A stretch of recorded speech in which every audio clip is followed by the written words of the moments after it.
Welcome to People Stretch and our webinar on OKRs and how you can leverage them to improve culture and revenue in 2021. Apologize for the technical difficulties. We got a good program for today.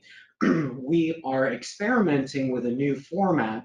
We oftentimes will have everyone in mute only and will only submit questions through your questions section of the webinar. But today, we actually want to encourage some participation from the crowd, and we want to hear from you. I want to introduce my producer, Truett Dill. He's going to be helping us produce. My name is Alex Bartholomew. I'm the CEO of People Stretch Solutions. We're a management consulting firm. Our focus is OKR consulting, sales effectiveness, and leadership development. We work throughout North America and Europe, and we are very passionate about helping companies grow, and we have found that the OKR framework has been a tool that companies are now using to drive growth, but also to positively impact their culture. So we've all had a long year, and as we think about that, we kind of look like this gentleman on the screen. We've been overwhelmed by virtual meetings. We've been overwhelmed by having to shift at different cadences and different meetings. And we find ourselves now at the end of the year, and we're already thinking about 2021. Oftentimes, leaders like yourselves start thinking about the next year, and they start thinking about the gap between strategy and execution. And that can be for a variety of reasons. It can be an alignment issue, an accountability issue. Sometimes the priorities aren't clear. Sometimes there's too many. So today, culture is a big differentiator to help narrow this gap. But in order to impact it in a positive way, there's a lot of conversation for the right framework. And so we're going to go back in history, just a quick level set on OKRs. They originate in the 1980s from Andy Grove at Intel. He was the CEO for much of the 80s and 90s. And he was a big believer that in order to impact culture, his leaders needed to not just throw out numbers, KPIs, MBOs. What he thought was his leaders needed to articulate clearly the what, the objective, so that way everyone was clear on what they were working towards. And he wanted them to incorporate inspiration. So in order to incorporate that inspiration, there needed to be a little bit of the why. And so that's an important dynamic when you're thinking about objectives and key results. The objective needs to be inspirational. And I think that makes a huge difference that we'll use now as they want to have a positive impact on their culture and on 2021. What is the role that inspiration can play in your organization? The second piece is key results. And key results, he was very adamant they needed to be outcome driven. A lot of KPIs and MBOs are very input driven. He cared about outcomes, and he wanted them to be aggressive yet realistic. And even though that might seem like an oxymoron to many of you, what he meant is he wanted people to get out of their comfort zone. And we've been pushed into having to work in the pandemic, and that's gotten people out of their comfort zone. In 2021, I think we have to get people thinking about growth and not just the status quo, and getting them out of their comfort zone in that manner. So in level setting, that's what OKR stands for. The OKR framework is something that happens quarterly. It's a structured framework that we find aligns teams and drives execution. It happens every quarter. It has 3 phases. If you look at our visual down here, generally strategic planning goes on for 2 weeks. As you set the top level objectives, you cascade it down, and then you bring it back up. In that 2-week period, there's a lot of conversation that's being driven, and that makes a huge difference that we'll talk a little bit more about. For the next 10 weeks, you're in execution mode. And in OKRs, the key is to have consistency at looking at what matters most. And then at the end, the third part or the third phase of OKR cycle is the retrospective. We've got a couple of tech companies online, and so they're very used to doing a retrospective. In Agile, it's really important that the practice of a retrospective in OKRs, you look at how people performed and what did you learn. So we've just level set on what is an OKR and what are OKRs from a framework perspective. So for the balance of our program today, we want to really see the connection between how OKRs impact culture. And so what has garnered a lot of interest in OKRs is this concept of alignment and accountability. And people like the likes of Google have said they have never used anything that has been able to get such high alignment and high accountability. So let's look at those three phases that we just talked about and explore why that is. Our cycle is the retrospective. One of the things that we have found over the last 3 years, where we've been doing over 30 OKR implementations, is that most companies aren't getting enough people involved in strategic planning. So we found that the number of teams involved really makes a huge difference.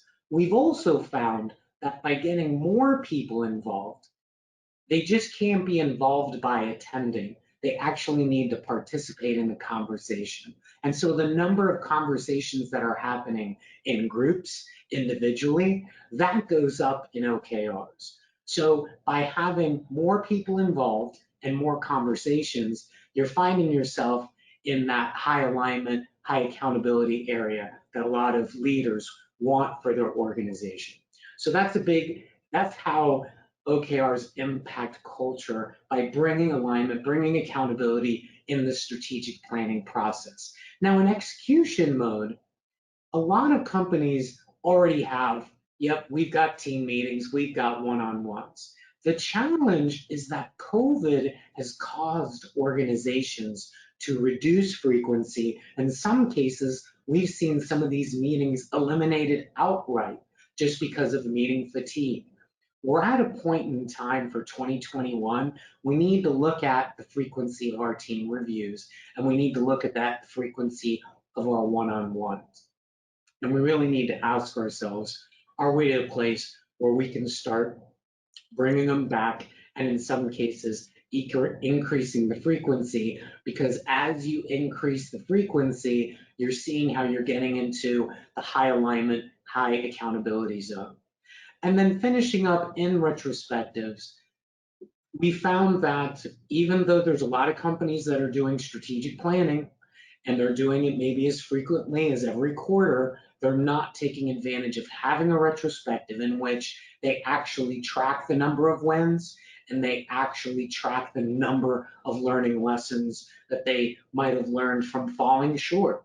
And so that's an important dynamic, that if you want to get to high alignment and high accountability, for that to happen, you actually have to track those in your retrospectives every single quarter. So I'm going to pause there. If you have a question, raise your hand. Truett will unmute you, or like I said, you can drop it in the question box. We just covered a lot of content, but this is the first big area of how OKRs impact culture. So we've just leveled. Okay, no questions so far. Let me go to the next one. So we found, especially in strategic planning, that a single voice can dominate. And that's natural, especially in smaller organizations. But as organizations grow, what's important is how multiple voices can bring inspiration to the table. Yes, of course, there's always one inspirational leader, but OKRs force an organization to bring together focus and inspiration. And so the inspiration piece is something that I've been speaking about this now extensively for the last couple of years, and consistently leaders admit that inspiration is the P in OKR and what are OKR. So I'm saying it again, if you want to have a positive impact on your culture, really take OKRs, the inspiration aspect of OKRs seriously, because oftentimes the engineer and all of us get really focused and they get very efficient. And sometimes it's at the expense of inspiration. And I can't stress enough that that's a huge area to be able to tap into. Great. So the second area where OKRs impact culture, we talk about it at People Stretch, the larger coalition of the willing. So by getting more teams involved, you start to really get more people aligned and able to move a company in a direction at potentially a faster rate than the competition. And the reason is because you have a larger coalition of the willing. Now, we've seen in some cases when companies have tried to roll this out because maybe the CEO read Measure What Matters, maybe the board from investors said, hey, maybe you should do OKRs. What's critical is in order to have success and really build the larger coalition of the willing, you have to start with a coalition. So I want to stress that oftentimes we see a big mistake is that an organization will say, hey, we're doing OKRs, and one or two people are driving that, and they really fall short. It's really important that you drive that initial coalition in order to springboard and start building the larger coalition across all of the meetings, breaking the top level objective down and then back up. Hopefully that makes sense. Hey, Alex, let me stop you real quick. We have a couple of questions coming in. First off, it looks like someone who is in the process of doing OKRs this quarter, and they have a question about how to get, if they have a leader who is not willing to commit and like really join that larger coalition of the willing, how to get around that and not let that infect the rest of the organization. So that's a great question, and oftentimes that's one of the biggest challenges that a company can face early on is the dissenters. And so the leaders that are part of the initial coalition of the willing have to ask themselves, let's try to understand that person's perspective and really say, okay, do we understand? Are we empathizing for maybe what they're bringing up? And accountability will actually highlight dysfunction that the organization hasn't been dealing with. So in terms of the question that was asked, if this is a long-standing dissenter, this might be that time when the organization, rather than not doing something, moves forward, and that person has to make the difficult decision to, in spite of maybe disagreeing, do they rally and align, or do they continue being a dissenter? It's a tricky situation, and the key dynamics to look at is how long has that person been a dissenter and how influential is that person. I think those are probably the two biggest factors to determine how to handle what is a very tricky situation. Yeah, and we have one more that came in here that kind of talks about how many people you need initially in an OKR rollout to achieve this larger coalition of the willing. Yep, that's another great question. So there's a video I've seen that sometimes the movement only needs a second person. Ideally for OKRs, I think you have to look at how many people are on the leadership team, and ideally you'd like to have at least a 50 to 60% buy-in on day one. You don't have to get everybody, but you really do need to get to 50 or 60%, and you have to be patient.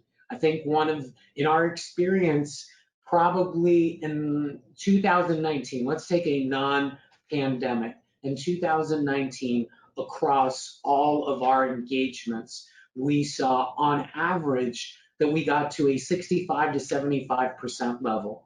And we learned that in 2018, we tried to go out with less than 50. And we do know that when you're at less than 50, we generally had only about a 50% success rate. Now, what was interesting is when we got over 65% in 2019, our success rate went to 90%. So it doesn't take a lot, but that 2/3 majority tends to create momentum to bring everyone along. Any more questions to it, or I'll continue? No, we're all good there. Great. So the third thing that we alluded to is that OKRs and the process of cascading objectives drives more conversation. And nothing has suffered more than additional conversations that you can't have in the hall, impromptu, in an office, in the cafeteria.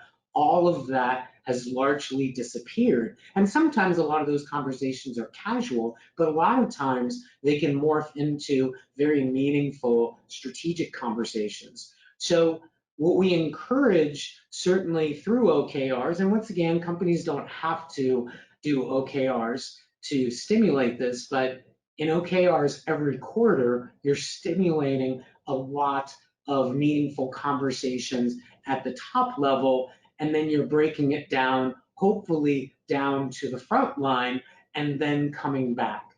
And what we've seen when organizations have all of those conversations, breaking it down, it increases engagement.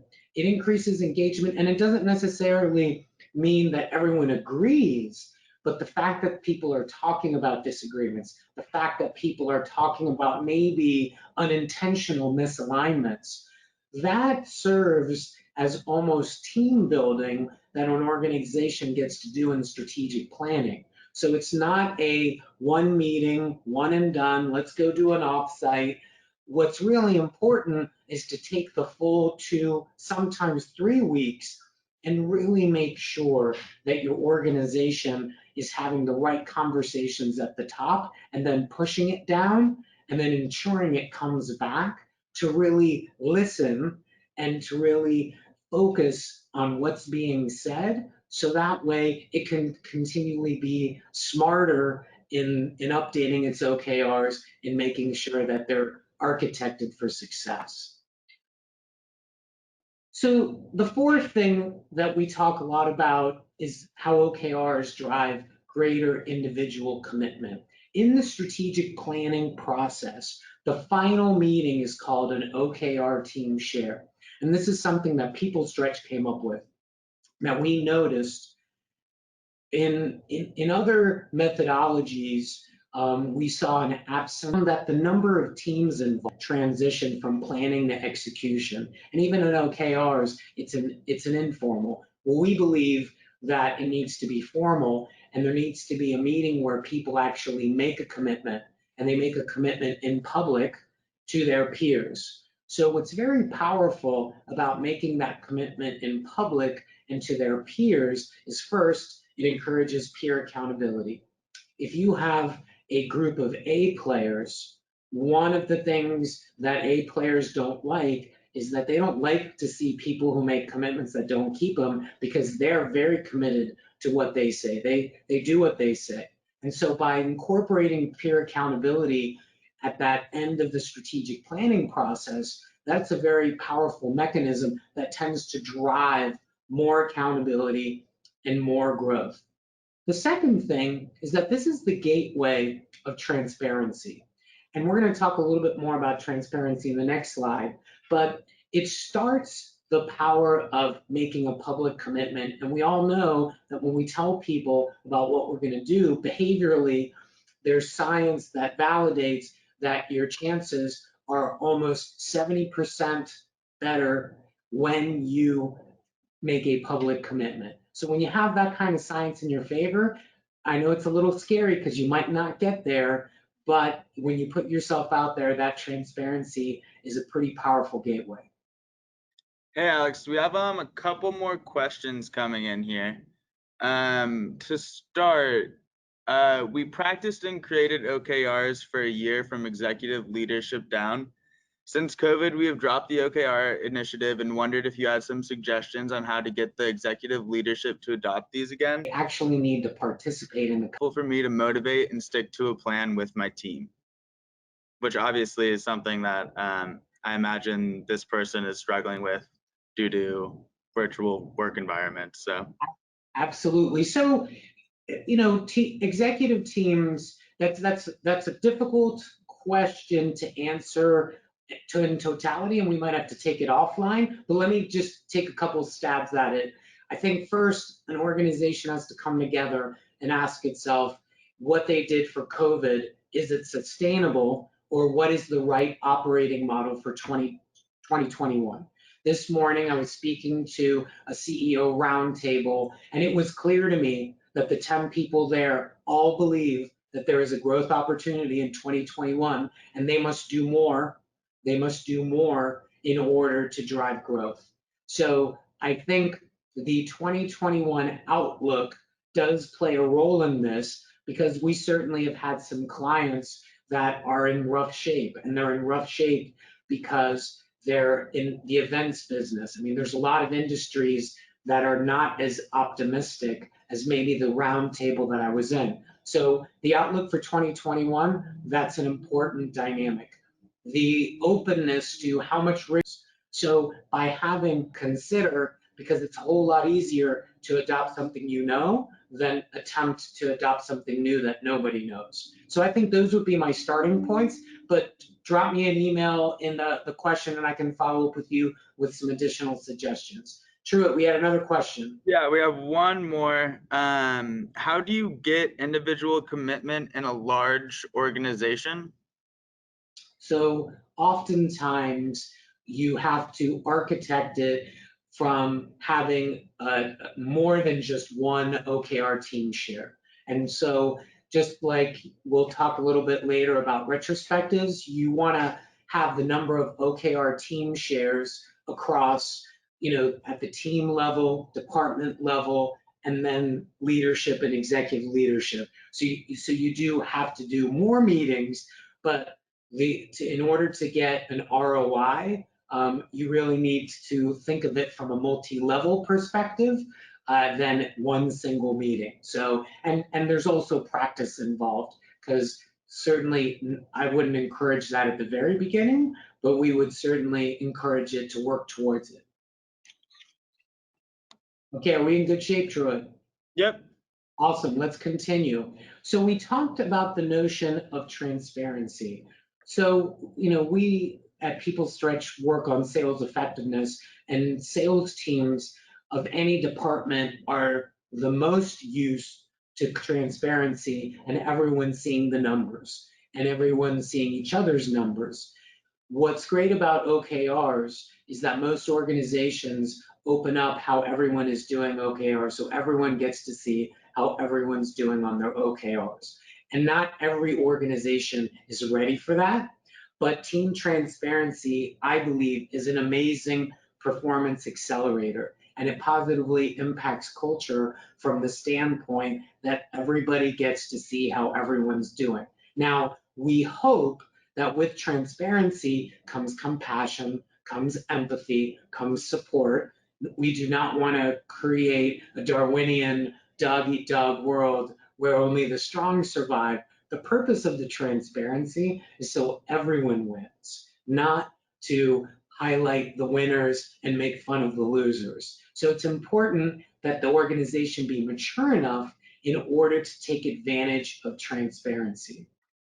In this next slide, a lot as we look in the execution mode, and we talked about team reviews. So the team review, you have team transparency, but then there's something very powerful about an organization that can choreograph what they're talking about in the team review versus what they're talking about in one-on-ones.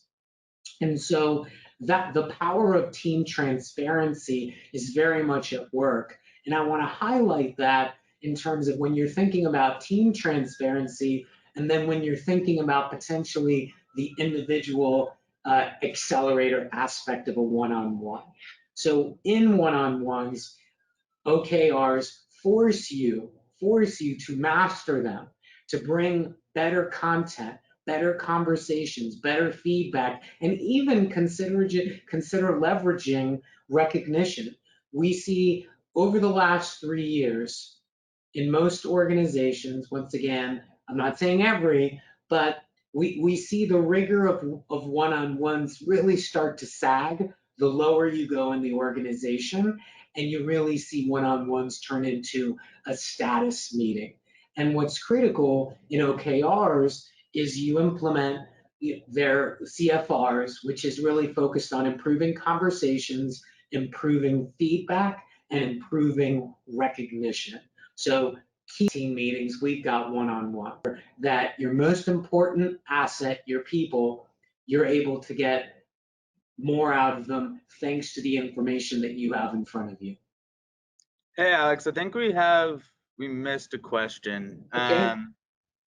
They're asking, how do you structure OKRs in these meetings during remote and work from home situations? I think they're referring to the one-on-ones and team reviews on the last slide that you had, maybe. Okay, let's go back to that. Give me 1 second. So we've seen this sag, and ideally, in a pre-pandemic world, we were very passionate that you should have weekly one-on-ones and bi-weekly team meetings. And for in a pandemic environment, we've seen a lot of organizations going to monthly one-on-one, monthly team review. And we just don't think that's enough in order to drive growth. So what I would encourage at a minimum is at least a bi-weekly one-on-one and then a monthly team review. Now, the challenge about the monthly team review is that you really have to work, especially because you're operating in a virtual environment, you have to work at driving the right conversation, the right information at the team level, because you only get one shot a month. And so it puts a lot of pressure on you. We encourage people to consider for the team review, potentially doing it twice a month, but spend half as much time. Frequency we see is such a differentiator across our clients who have performed the best in this environment. So from our perspective, highly recommend when looking at OKRs and looking at in the execution period, how people are performing, what are they doing with the team review, what are they doing with the one-on-one. And I'll say it again, we consistently find leadership and management not thinking about how to better choreograph the two. And so hopefully the frequency answer was good enough for our participant. Any other questions? No, we're good right now. Okay, great. So the final area where OKRs really has a huge impact on culture is in retrospectives. And if you had the chance of reading Measure What Matters, it tells about some big aspirational stories associated to OKRs. And so the reason why some people want to do OKRs is they want people to always stretch, always set that big goal, that big objective. And so in order to develop a culture of stretch, you have to think counterintuitively. Have you done a good job at allowing people to fail? And so a lot of organizations don't accept failure. And not that we want to celebrate it and give people free passes. In a performance culture, you want to learn from your failures, but you want to make sure that people feel safe. And so this is one of the biggest areas that I think organizations need to consider for 2021 is how well, in spite of 2020's results, how well do they think, how safe do people think they are for really putting themselves out there for setting a big goal for 2021? It's hard. We know it's hard. We know that there are people who are fatigued. We get it. Now, hopefully through the holidays, people will be able to recover. And is your organization setting a culture of stretch? So we've had a client for the last 2 years. I'm going to tell a story. I can't say the company name, but they're a software company, and they've been at it now 9 quarters. And certainly they were very demanding of what they expected from the team. Entrepreneurial CEO, bootstrapped it. Now they're sorry about that. Now they're over at 10 million in revenue. And so as they go to the next level of 20 million, what we've seen the transformation, especially change in the retrospectives. In the beginning, nobody wanted to talk about where they failed.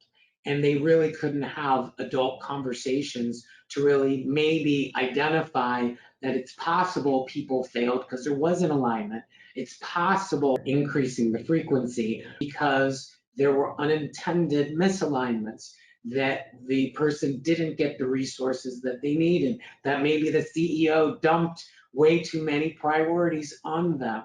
So from that perspective, to establish a culture of stretch. This company over 8 quarters has done such a good job at really allowing their people to be very honest and transparent. And it took at least a year. So I know that oftentimes I get the question, well, how long does it take? You have to be realistic that if it's easy to be a demanding leader, it's easy. And obviously, I know from experience, I'm demanding. Certainly, Truett might say that, and others. That's okay. The issue is you as a leader have to create space for people to fail, and then to be able to feel like they can talk about it. And that's just something that a lot of leaders really struggle with, that and what they're allowed to bring to the table and what they're comfortable talking about. So from that perspective, we think there's a huge opportunity in building a culture of stretch. But in order to do that, safety is at the key, and it doesn't happen quickly. But certainly, we saw it in this software company over 8 quarters, that every quarter they got better, they got more comfortable. And along the way, the CEO had to have his own learning lessons about things that he had to change. So that brings us to, we've just covered everything. And our goal was to hopefully share some information on how OKRs impact culture. So here's where we get some audience participation. I see we have over 18, almost 20 people on. This is an opportunity to ask questions about how OKR impacts culture, and or any other questions that you might have about OKRs. So while we wait for people to muster the courage to ask a question, and if not, we'll wrap up and obviously send everyone on their way. We've certainly, through the pandemic, an interesting story that we've seen. Certainly, we're based here in Washington, D.C., and we've started doing this 100% virtual. We hadn't done 100% virtual implementations of OKRs.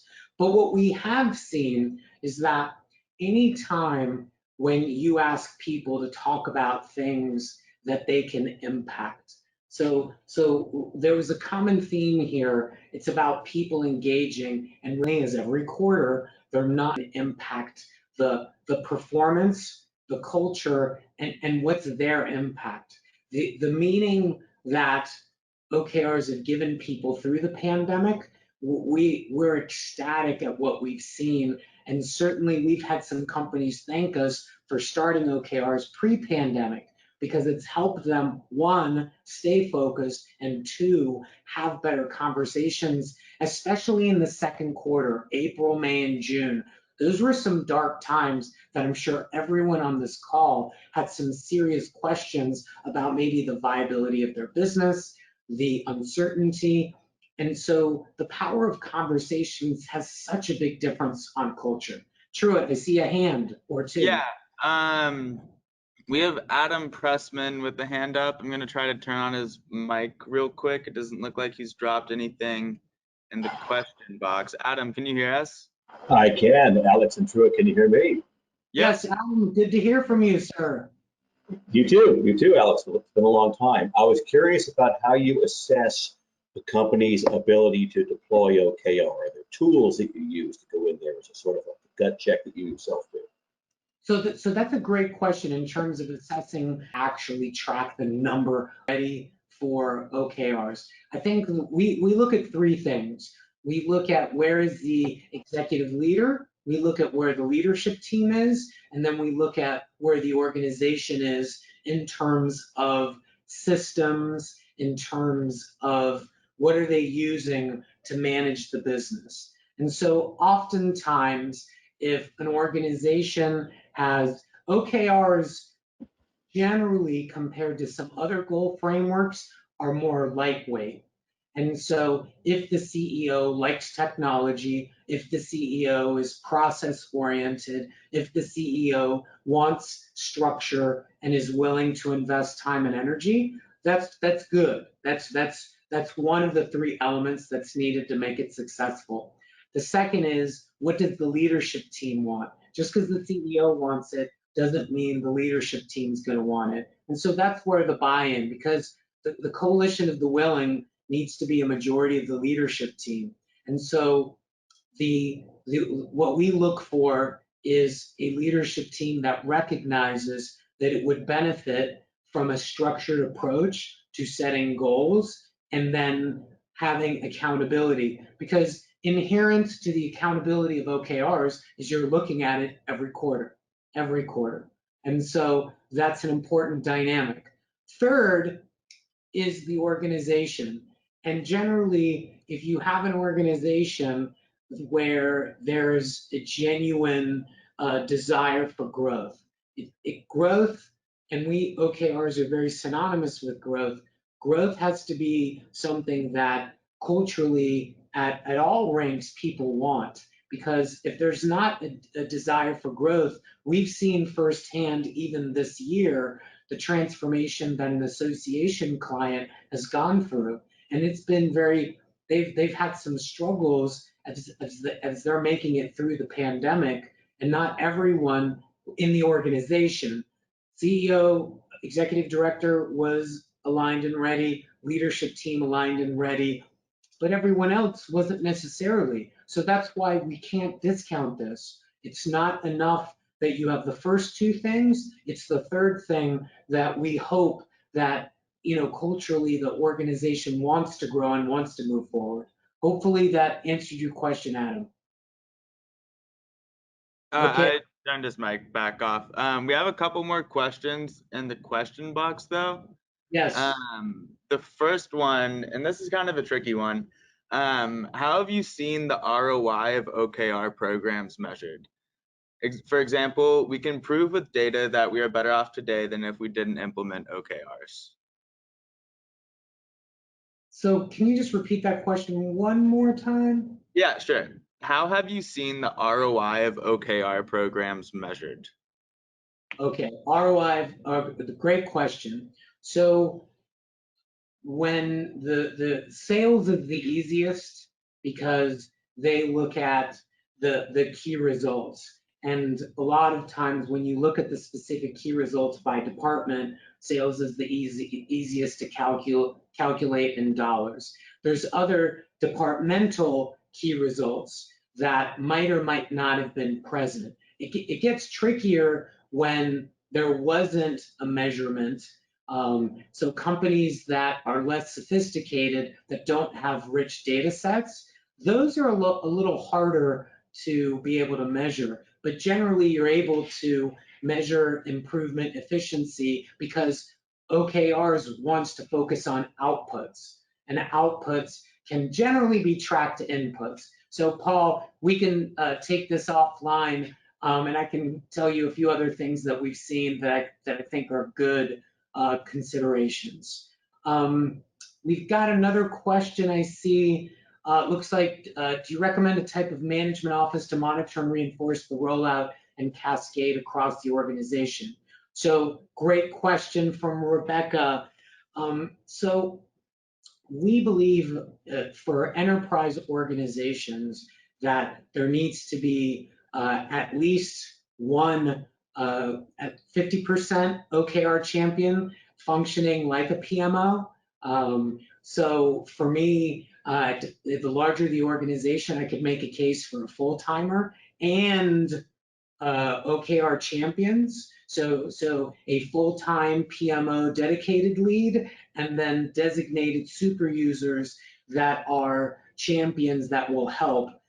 We've seen some rollouts now numbering in the thousands all at once, and they really require, not just an internal effort, but also external support like firms like ours and others to bring that subject matter expertise, taking a combination of a PMO and a train the trainer approach in order to get that shotgun start.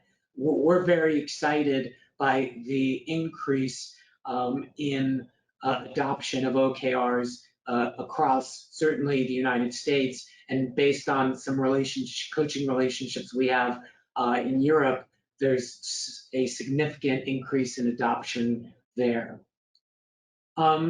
Okay, so another question from Paul. Love your questions, really appreciate it. Have you seen a significant improvement in diversity of thought as your customers have mastered cascading up and down the organization? Yes. So one of the things that I hope next year is to really analyze that. So what I'm telling you is anecdotally, one of the things that maybe speaks to Rebecca's question, we are encouraging clients more and more to track all of the conversations. And when I mean first, we want to track first, are they happening? And then when they happen, especially from a team perspective, are we seeing the same voices, or are we actually seeing that diverse set of voices? So anecdotally, we always see an increase, but in order to raise the rigor, we actually are starting to ask people to create trackers and to really see who is participating, who is dominating. Now, one of the things that this leads me to a point that OKR experts are fiercely debating, and Paul, you can weigh in here if you'd like, is that a lot of OKR experts don't want to break OKRs down to the individual level. And so I'm a huge proponent that you should break things down to the individual level, because then everyone has a stake. When you break things down only to a team level, it's very easy to hide in the corner of a team. But when you break down OKRs, so you're at a team level, an individual level, if that individual contributor is contributing to the team objectives, everyone's connected.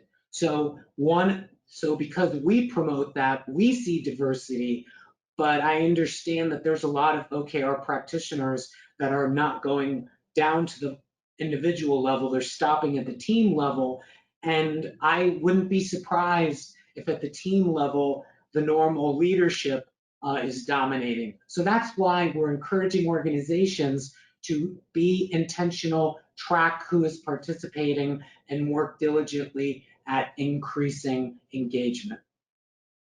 So any other questions, Truett? I think we've gotten to all of them, or did I miss one? No, I think we've covered all of these in here. Okay, wonderful. So really appreciate all the questions that we've received today. I would encourage you to drop me a line. You can reach me at alex@peoplestretch.com.